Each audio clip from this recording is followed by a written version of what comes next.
I have always loved classic films, and many years ago I had the opportunity to lead a monthly movie night at a retirement community. So the way this worked, we would screen a film from the golden age of Hollywood, so 1930s through the 1950s usually. We would munch on popcorn, and then we would have a nice discussion afterward. On one occasion, we watched together The Wizard of Oz. And after all the usual movie trivia, I asked everyone why they thought The Wizard of Oz resonates so powerfully with audiences. Why, I wanted to know, does this fantasy story still matter to people, even in more recent variations like the musical Wicked? So a woman in the audience raised her hand and she said, well, you know, all the Wizard of Oz characters are archetypes. And I said, no, I never realized that. And archetypes is an awfully big word. She went on to say, well, of course, those characters represent us. Dorothy is on the hero's journey, seeking a way home. That's universal. We can all relate to that. But then she said the most interesting characters are the Scarecrow, the Tin Man, and the Cowardly Lion. Turns out this lady was a retired psychotherapist. I was like, what? How do you know this? And she said, well, over the years, in her practice, she would ask people which character in The Wizard of Oz they most related to. The Scarecrow seeking a brain. That's always been mine. The Tin Man seeking a heart, or the Cowardly Lion seeking courage. And she said that the answer she heard people say most often was the Cowardly Lion. Because we admire courage in others, we long for it, and when push comes to shove, we worry that we just don't have enough courage. But, she said, just like that lion, we're almost always a whole lot braver than we think. And I had to agree with her. Over the years, there have been several surveys exploring the qualities that people most admire in others. Alongside virtues like honesty and kindness and integrity, the quality that consistently ranks at or near the top is, you guessed it, courage. One academic study surveyed people from many different cultures and found that bravery or courage is one of the 6 universal virtues that are admired across humanity. The others are wisdom, humanity, justice, temperance, and transcendence. But courage stood out because courage enables all of the other virtues. Courage is the virtue that helps us to act on our convictions, our principles. Another study looked at how people described their heroes. It found that courage was the single most frequently cited characteristic that made someone a hero in the eyes of the participant. Whether they were naming a family member or public figures or fictional characters even, people admired the hero's willingness to act in the face of risk. Fair enough, but when I think about about courage, I'm also reminded of the Cowardly Lion. Maybe I can relate better to the Cowardly Lion. We all might admire courage in others, but we can also feel that we fall short of having enough courage ourselves. So why is that? Well, psychologists suggest at least 3 reasons. First, we overestimate the courage possessed by others, and we underestimate our own courage. After all, fear is internal, fear is invisible, so we can assume that everyone else is not feeling fear as intensely as we are.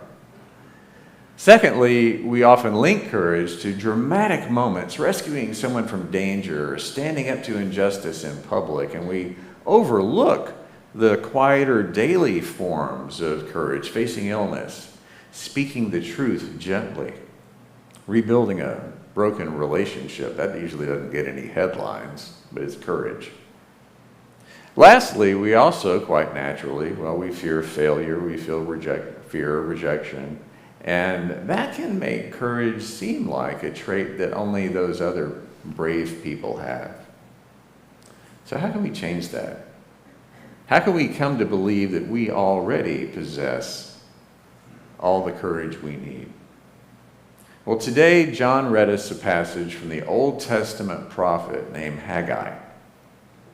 And that's notable because we hardly ever hear anything from good old Haggai. Some prophets just sound a whole lot more familiar, like Isaiah. Isaiah was so prolific and he lived for a very long time. He was the biblical equivalent of a band like the Rolling Stones, with plenty of greatest hits. They just keep touring. But Haggai, no, his stuff is tucked neatly away deep inside the Old Testament, along with dozens of other books we may never crack open. So today, we're going to give Haggai his due. Now, we don't know who Haggai was. We have no biography of him, only a very short book of sayings that bear his name. Now, the popular image of a prophet is often that of a wild-eyed, angry fortune teller kind of person, but that's not fair at all. I think we can safely think of most prophets as more like modern-day preachers, people who address the present-day needs of their community and remind us of God's faithfulness and love, especially when life is challenging. And Haggai's community was definitely challenged. The setting of Haggai was 520 BCE in Jerusalem. The Jewish religious leaders and many people had only recently returned to their homeland from decades of exile in Babylon. And while they were gone, the temple in Jerusalem, the very center of their worship life and their identity, it lay in ruins. But now, back home, they were faced with the monumental task of rebuilding. Not just the temple itself, but everything, their economic system, their political system, and their understanding of who they were. It was a frightening, disheartening time. Their identity crisis was really also a spiritual crisis. They understood their spirituality not simply as a personal thing between themselves and God, like so many of us do. They saw it as a social contract, a communal obligation. They understood themselves as individuals, just like us, but at the same time, as if they were threads woven tightly into a much larger social, cultural, political, religious fabric. So that meant that spirituality was action, a collective expression of ethics and justice, and a holistic, healthy vision for human life. That's why they would have understood us whenever we do things like serve food to unhoused people at Life Moves, as we're doing Tuesday night, whenever we collect and deliver canned food to CSA, or when we gather with others in the community to protest unjust government policies. Those are all ways that we manifest our faith together. Faith isn't just something we do on Sundays. It's expressed in all the relationships we nurture and how we navigate the world all week long. And it's always a simpler thing to move through life when life feels secure and reliable. In times like that, who needs courage anyway? But for the people in the time of Haggai, their world did not feel secure and reliable. They felt paralyzed, as if they'd been handed one shock after another from forces well beyond their control. So they were really paralyzed. They certainly were not feeling courageous. It was more like hunkering down and wishing for the good old days to return. As they imagined the good old days to somehow come back, they and their parents had only just returned from 60 years of being held captives in a foreign land, and for the most part, in that absence, they had managed to preserve their identity and traditions. They'd spent plenty of time hoping and praying to return, repeating a whole lot like Dorothy in The Wizard of Oz, there's no place like home. But now they were back home. Problem was, nothing felt like home. So much had changed. Physically, the temple was no more. The temple was much more than a building, the focal point of their identity, as I said.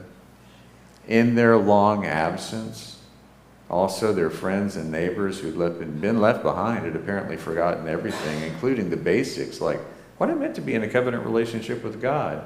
And to help them regain their footing, to break out of this paralysis, to reclaim their sense of self, and to focus on the next steps, Haggai knew one characteristic was required above all others, the virtue that enables all others, the virtue that helps us act on our convictions: courage. So that's what Haggai repeats to them: take courage.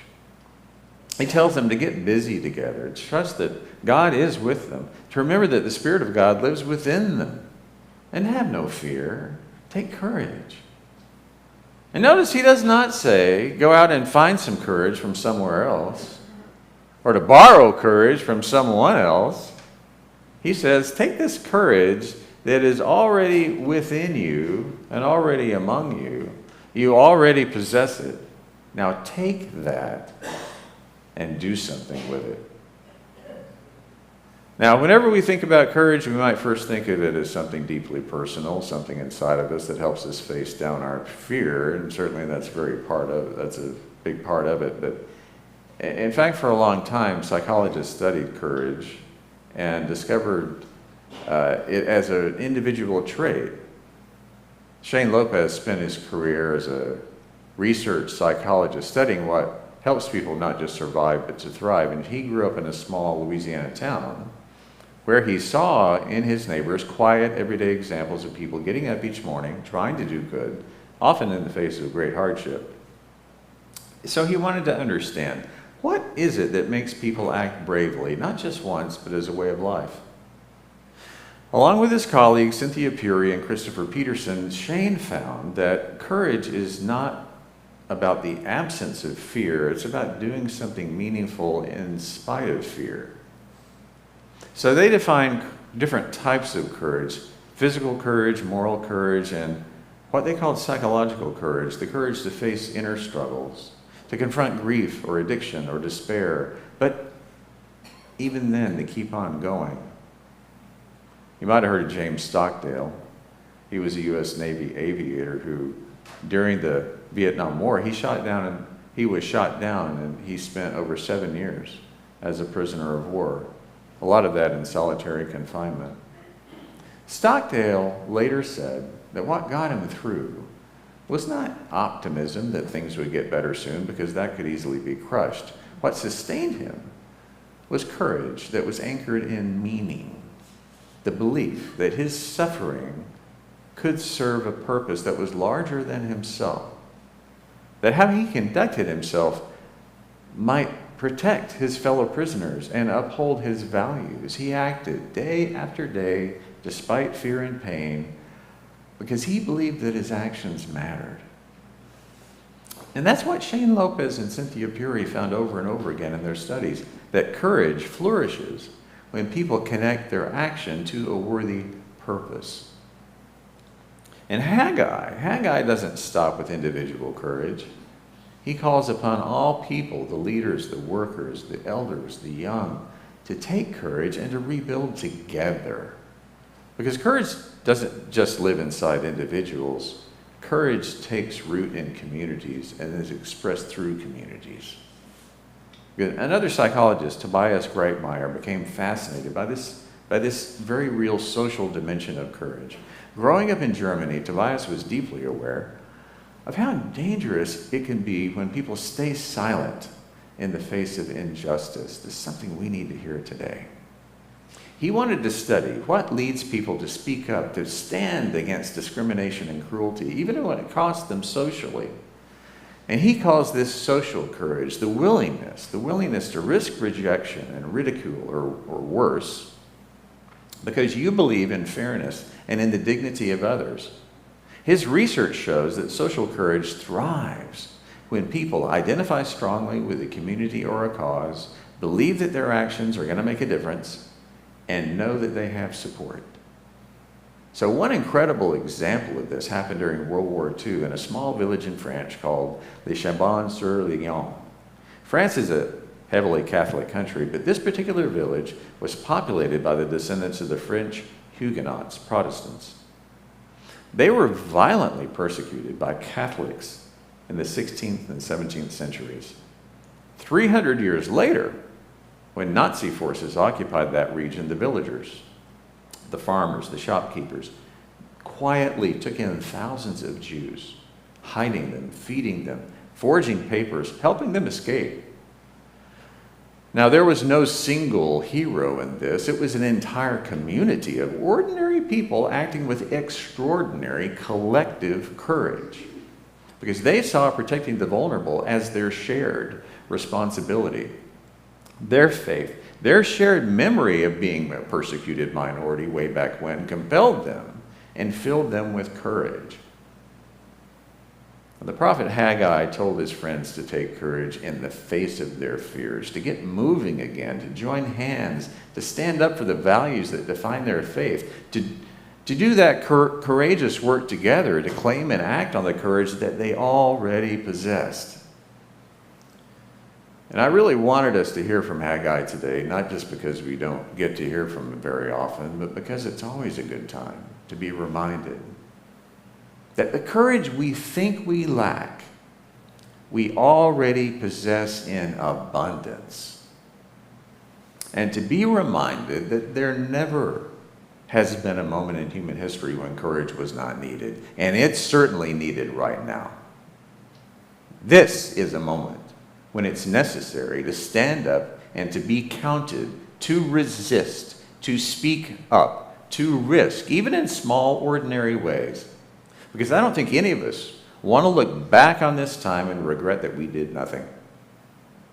One thing we should never doubt: we belong to a courageous community of faith. We belong, and we believe in a God who calls us to act collectively, to remember who we are and to whom we belong, to recall these faith stories that shape our identity, to affirm that our values of justice and peace and loving others sacrificially and standing up for those who cannot stand for themselves are stronger, far stronger than any fear and far greater than any power on earth.